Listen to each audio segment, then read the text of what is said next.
Bonjour à tous, je suis très heureux de vous retrouver en raison de tous les membres de notre Église à travers le monde qui m'ont donné des signes très importants de soutien, tous les gens de la communauté qui ont été très heureux de m'entendre. J'ai décidé de poursuivre toutes ces émissions et de temps en temps de vous donner différentes nouvelles et surtout de pouvoir vous donner quelques clés. Puisque la première fois on avait décidé de se pencher sur la conversion, là j'ai décidé de me pencher un peu sur la transmission. Alors vous expliquer à quel point la transmission est très importante dans notre Église, une Église, je vous le rappelle, non calcédonienne. Donc ça veut dire que nous n'avons pas accepté le 4e concile en l'an 451. Et donc nous sommes très liés au christianisme primitif. Donc parmi nous, il y a des gens qui se sont arrêtés au 3e concile, ça s'appelle l'Église des 3 conciles, d'autres au 2e, et même certains qui sont non-nicéens.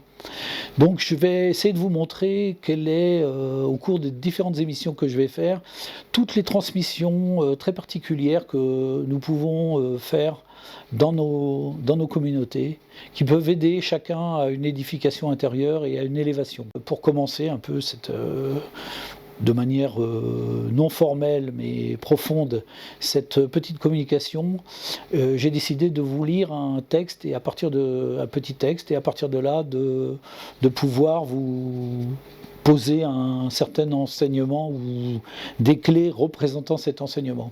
Donc j'ai choisi pour commencer donc un texte qui est un texte qui n'a pas d'auteur, qui a été attribué à Bernard Raymond Fabry Palaprate, donc qui est né dans cette maison et qui a été médecin de l'empereur Napoléon. Mais on ne sait pas exactement, en tout cas c'est un texte qui a été trouvé dans des archives, qui est anonyme.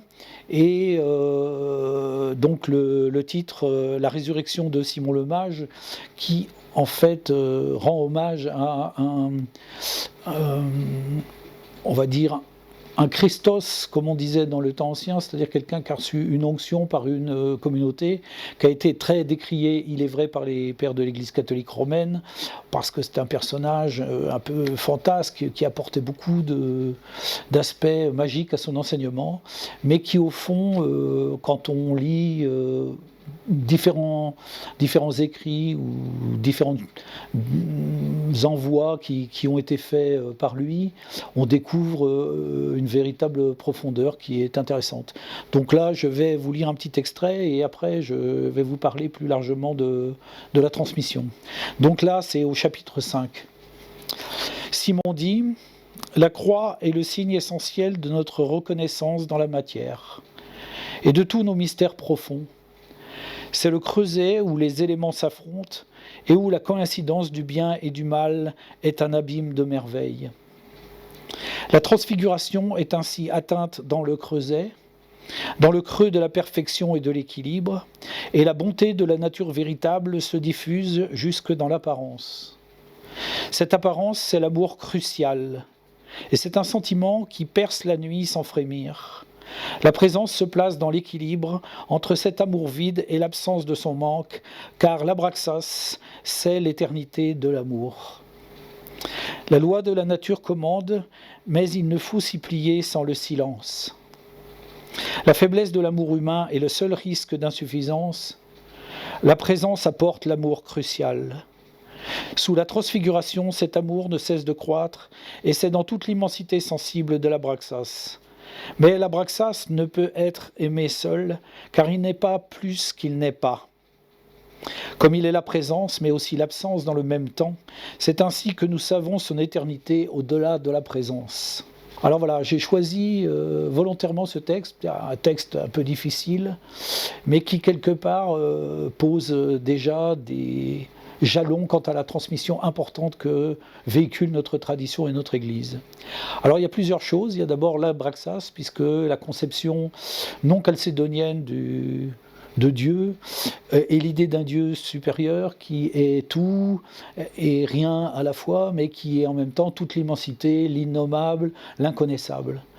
Alors c'est très important de dire qu'on ne peut pas parler à la place de la divinité, on ne peut pas faire de la théologie au sens de pouvoir expliquer ce que veut Dieu. Et on comprend dans ce texte que cet abraxas qui est au-dessus de tout va se manifester dans le réel et va se manifester par une connaissance, quelque chose qu'on découvre en lui, à travers lui, et surtout en nous, à travers lui, ce qu'on reçoit de lui en nous. Ça s'appelle la présence, appelé dans ce livre Simon Lemage, la présence. Cette présence, il nous dit ici que c'est l'éternité de l'amour, et c'est cette éternité-là qui est fondamentale. En d'autres termes, et on l'a vu dans d'autres histoires, dans d'autres cultures et dans d'autres religions, on nous parle de la divination, la déification de l'humain. Bien sûr, dans notre Église non chalcédonienne, on ne s'exprime que par la sanctification, c'est-à-dire le fait que on doit chercher en nous une élévation, et cette élévation, à travers des transmissions, va permettre une élévation. Alors on voit que la transmission ici mène à une sorte de transfiguration, que cette transfiguration se fait dans la croix, mais la croix est un symbole, le symbole du creuset, qu'on va retrouver dans l'art hermétique, c'est-à-dire comment le creuset va nous permettre de nous transformer intérieurement. Le creuset, la croix, crux, c'est la même racine latine. Et donc dans ce creuset, on va y mettre des ingrédients qui sont les nôtres, qui soient matériels, spirituels, toutes nos pensées intérieures, on va mettre ça dans ce creuset, c'est-à-dire ce travail intérieur qui va peu à peu nous mener à la transfiguration. De la même manière que l'enseignement christique, à travers les textes sacrés, y compris certains apocryphes, vont emmener à une élévation et vont nous aider à cette transformation. Donc, on va dire que dans notre Église, on véhicule tout un tas d'outils qui vont permettre d'avancer, de nous faire avancer tous, et cette avancée va s'exprimer de différentes manières. On va s'intéresser à des recherches intérieures, on va s'intéresser à tout ce qui pourrait nous éclairer et nous amener à cette connaissance, on va dire à percer ces secrets du mystère de la divinité dans la nature, dans la création. Il y a une connaissance qui nous est transmise sur la pratique de la prière, mais aussi dans la pratique et la recherche de la connaissance intérieure. Et c'est ce que on essaye tous, tout notre clergé à travers le monde, dans tous nos diocèses, dans tous nos lieux, de transmettre. Ça va plus loin que le simple rituel, ça va aussi dans toute la symbolique qui va travailler à l'intérieur de nous, une alchimie intérieure, jusqu'à ce que quelque part on puisse atteindre une forme de béance qui va mener à la présence.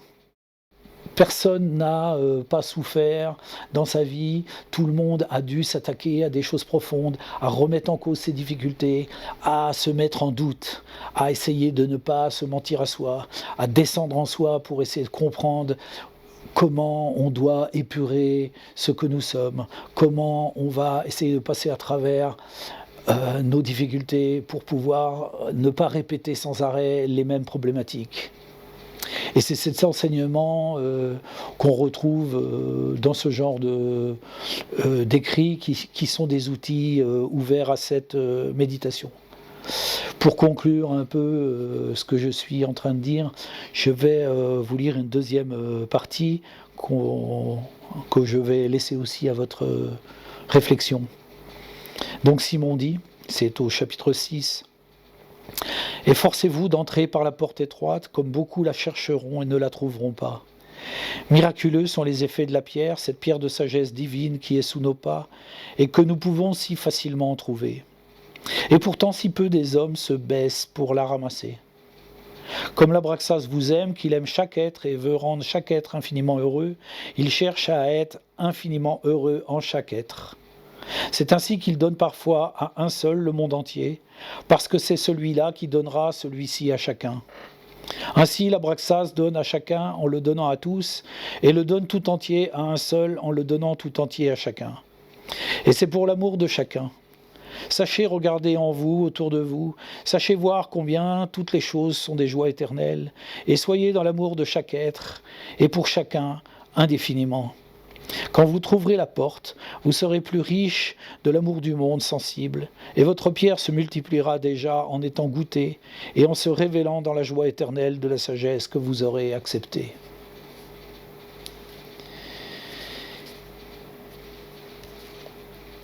On pourrait résumer toutes ces portes, autant de portes, que l'on doit s'efforcer d'ouvrir progressivement, d'en trouver les clés, et que effectivement cette transmission millénaire, qui est une transmission à la fois, j'allais dire apostolique, qui nous vient des apôtres, qui nous vient des anciens philosophes, qui nous vient des anciens penseurs, qui nous vient des anciens pères de l'Église, qui nous vient de tous les sages qui ont tenté de s'élever, de tous ceux qui se sont convertis, de tous ceux qui ont changé en eux les difficultés. On pourrait dire que tout ça se trouve en nous dans une sorte de mémoire immémoriale, et que cette mémoire peut être transmise, transcendée, ouverte et offerte.